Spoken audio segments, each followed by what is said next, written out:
Hi, I'm Maria Cristina Gondraneos, dating factory worker in 10 years. Na-invite ako dito ni Sir Lance and ni Ma'am Kyle way back 2021. And syempre, dati kasi nawalan ako ng trabaho and breadwinner ako sa amin. Hindi naman pwedeng wala akong ipapadalang pera sa kanila, kaya talagang naganap ako ng trabaho, pumasok ako bilang pag-aahente ng kondo. Akala ko madali lang pag pumasok ng pag-aahente ng kondo, madali lang magbenta. Hindi pala, kasi ang daming dumating na struggle sa akin. Kasi dati hindi ko naman nararanasang mainitan, maulanan, and hindi ko rin nararanasang malipasan ng gutom kasi sanay naman kami sa amin na talaga nakakakain kami sa tamang oras. And syempre, hindi ko akalain na ganun yung mangyayari sa akin. Dumating din sa point na ang tinutulog ko na lang 2 to 3 hours. Minsan nga nagkakasakit na ako eh. And yun, kahit naman nagkakasakit na ako, hindi naman naging hadlang para sa akin na tumigil ako dito sa industry. Isa pa, dumating din sa point na akala ko nga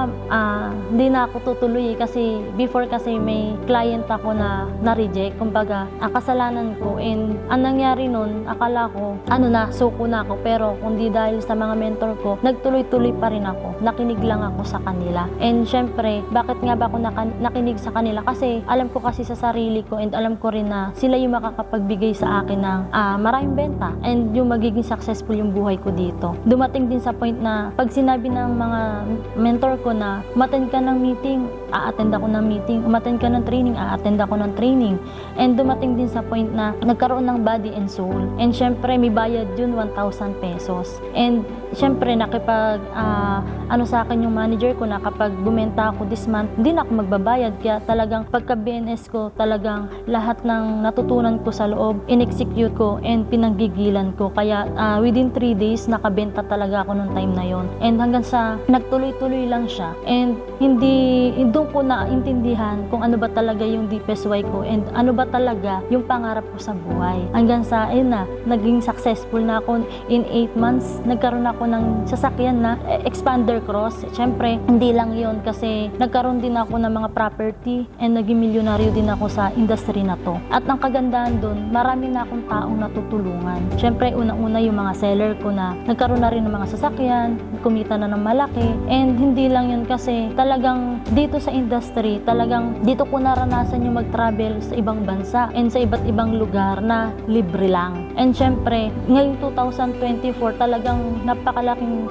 biggest achievement ko. Nagkaroon ako ng sariling sports car, Mazda Miata, na which is dati ang pangarap ko lang talaga ay Honda Brio. Pero hindi ko akalain na doon pala hahantong yung pagiging masipag ko sa pagtitiwala lang talaga dito sa industry. Nagkaroon talaga ako ng sports car na hindi ko naman pinapangarap before. Dahil empleyado lang naman ako. And syempre, unang-una, ngayong 2025, pinapangako ko, sinisigurado ko sa mga tao ko and sa mga dadating ko pang tao na sila naman yung tutulungan ko at sila yung paparesultahin ko. And syempre, hindi lang yun kasi gusto ko maramdaman din nila na talagang dito sa industry, yumayaman. And yun, ngayong 2025 talagang sinisigurado ko sa tao ko and mas gagalingan pa ng team namin para mas maraming tao ako matulungan at mabago yung buhay nila. And syempre, unang-una nagpapasalamat ako kay Lord, kundi dahil sa Kanya, kung hindi sa gabay Niya, siguro ngayon wala akong mga resulta ngayon. And lalong-lalo na kay Boss Che sa industry na to, kundi dahil sa kumpanya niya,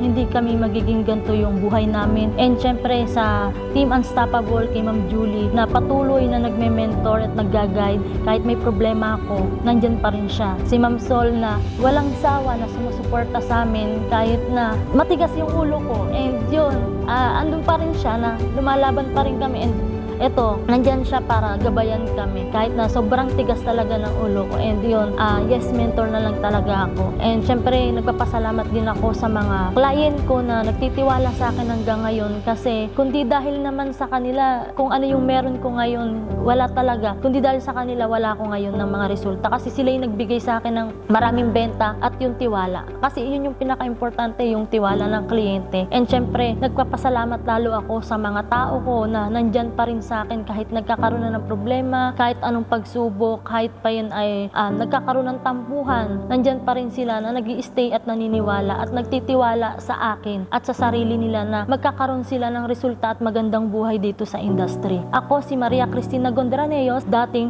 factory worker, ngayon sports car achiever and milyonaryo na sa tulong ni Sure Homes and Unstoppable.